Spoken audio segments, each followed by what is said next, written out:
Alô, irmãos e irmãs, Pai seja com todos nós nesse dia, né? É o 24 de fevereiro de 2021. Graças a Deus estamos aqui, né? Em perseverança, em oração, né? Em vigilância, em aperfeiçoamento, em meditação, né? Graças a Deus, estamos aqui. E tentando fugir das coisas do mundo, né? Vamos nos separar do mundo, né? Amém, né? Estava lendo hoje de manhã aqui a história do José, né? Do Egito, né? De Israel, filho do Jacó. Vimos aqui que o povo, né? O povo lá de Hebreu, eles habitavam a terra de Gozém, né? Certo? Que José se preparou lá, o faraó José preparou lá para eles. E aí nós vimos que as pragas, né? Não aconteciam na terra de Gozém. Significando, né? Ali o que? Uma figura, né? Uma sombra da igreja, né?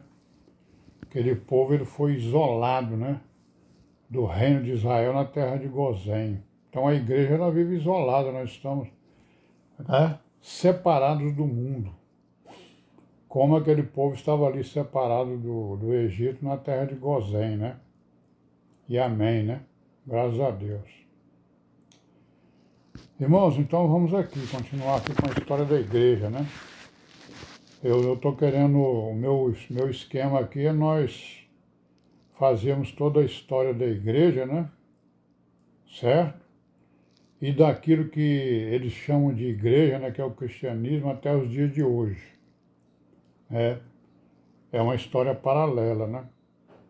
Não tem isso escrito nas escrituras, quer dizer, tem algumas coisas escritas, né? Que nós vamos ver. Mas a história que o povo conta, os historiadores contam, ele conta a história do cristianismo, não conta a história da igreja. Então a gente vai ver se identifica a igreja através dos tempos, né?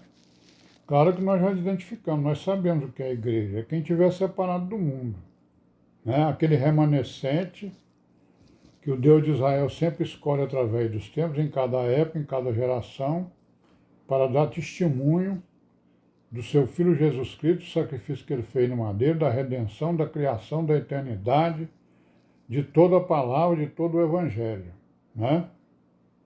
E também para governar o mundo, governar a terra, para que a serpente, né, não governe a terra do jeito que ela quer, né? Ela governa também, tem um governo dela aí, mas o governo dela está na dependência do governo da igreja. Quando a igreja for tirada, aí não tem mais impedimento para ela, né? Então nós estamos aqui no capítulo 18, né, de Atos dos Apóstolos, que conta a história da igreja primitiva, onde Paulo está em Corinto e em Éfeso, e volta para Jerusalém, né? Vamos ver logo aqui o versículo 9 do capítulo 18, que diz assim, ó, e disse o Senhor em visão a Paulo, não temas, mas fala e não cales, porque eu sou contigo, e ninguém lançará a mão de ti para te fazer mal, pois tenho muito povo nessa cidade, né? Então tá aí, né, ó. Não temas, mas fala e não te cales, né? E essa cidade aqui, com certeza, é Éfeso, né? Vamos ver aqui, né? No 18, versículo 1, tá o quê? Depois disso partiu Paulo de Atenas e chegou a Corinto.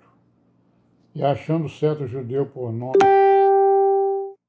natural do Ponto, né?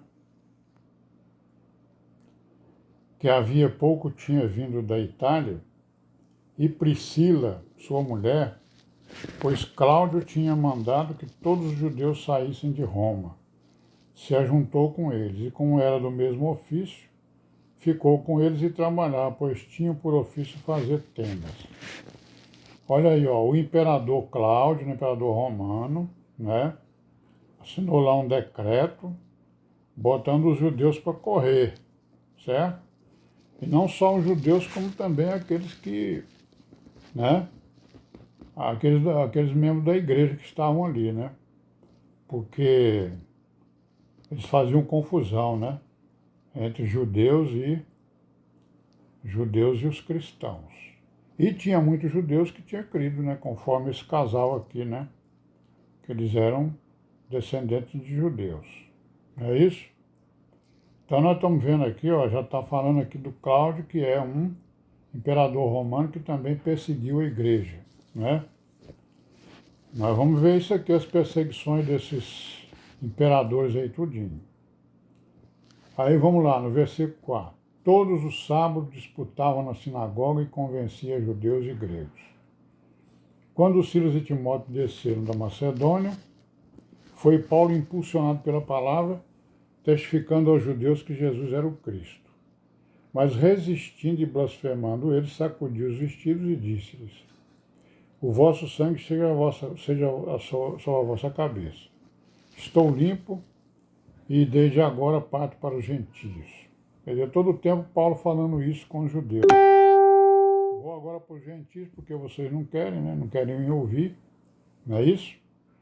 Saído dali, entrou em casa de um homem chamado Tito, justo, que servia a Deus e cuja casa estava junto da sinagoga. E Cristo, principal da sinagoga, creu no Senhor com toda a sua casa. E muitos dos coríntios, ouvindo, creram e foram batizados. Olha aí que bênção, né? O Cristo, que era o principal da sinagoga, né? Ele creu, né? E creram muitos junto com ele e foram batizados. Aí foi quando o Senhor apareceu a ele, né, a Paulo, e disse aquelas palavras que a gente já falou. No verso 11, ele ficou ali 1 ano e 6 meses, em Corinto. 1 ano e 6 meses ensinando entre eles a palavra de Deus. Mas sendo Galho procônsul da Acaia, levantaram os judeus com código contra Paulo e o levaram ao tribunal. Ó, de novo, os judeus aqui de novo, né? Perseguindo a igreja, perseguindo Paulo. E o que eles diziam? Este persuade os homens a servir a Deus contra a lei. Contra a lei de Moisés, né? Não é isso? É que ele pregava, né, Jesus Cristo segundo a graça. E eles, né, os judeus que não creram, pregavam, ou que creram, alguns deles, né, pregavam Jesus segundo a lei, né? Então, querendo Paulo abrir a boca, disse Galho aos judeus: se houvesse aos judeus algum agravo ou crime enorme, com razão vos sofreria. Mas se a questão é de palavras de nomes, e da lei que entre vós há, vede vós mesmo, porque eu não quero ser juiz dessas coisas. E expulsou-os do tribunal. Então todos agarraram Sóstenes, principal da sinagoga, e o feriram diante do tribunal. E a Galho nada destas coisas o incomodava. Então nós estamos vendo aí, né? A falsa religião, ela usa de todos os argumentos, inclusive da violência, né?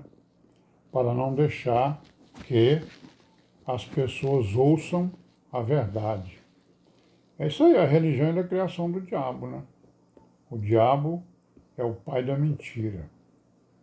No verso 18 do capítulo 18, está escrito o quê? E Paulo, ficando ainda ali muitos dias, despediu-se dos irmãos e dali navegou para a Síria e com ele Priscila e Áquila, tendo rapado a cabeça em Cencreia porque tinha voto. Chegou a Éfeso e deixou-os ali. Mas ele, entrando na sinagoga, disputava com os judeus, rogando-lhe eles que ficasse por algum tempo. Não conveio nisso. Antes se despediu deles, dizendo: querendo Deus, outra vez voltarei a vós.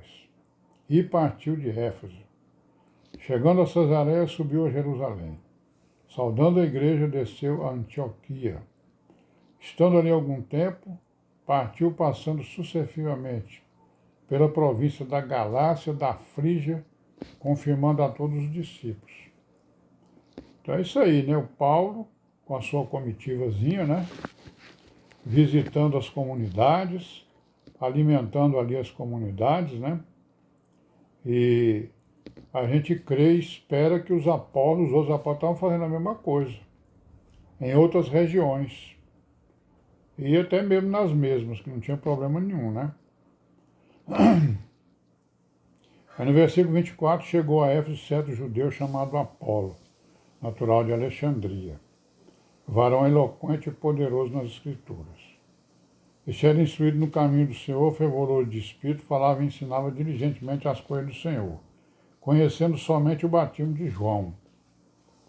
Ele começou a falar ousadamente na sinagoga, quando ouviram Priscila e Áquila, levaram consigo e lhe declararam mais pontualmente o caminho de Deus. Querendo ele passar a Acaia, o animaram os irmãos e escreveram aos discípulos que o recebessem, o qual, tendo chegado, aproveitou muito aos que pela graça criam, porque com grande veemência convencia publicamente os judeus, mostrando pelas Escrituras que Jesus era o Cristo. Então aí, o Apolo, né? Deus levantou esse varão, né? Que era poderoso, né, nas palavras, precisou ser aperfeiçoado para que ele partisse então para pregar também o Evangelho por onde ele andasse. Vamos parar por aqui hoje. Pai seja com todos nós. Amém e até amanhã, se Deus quiser.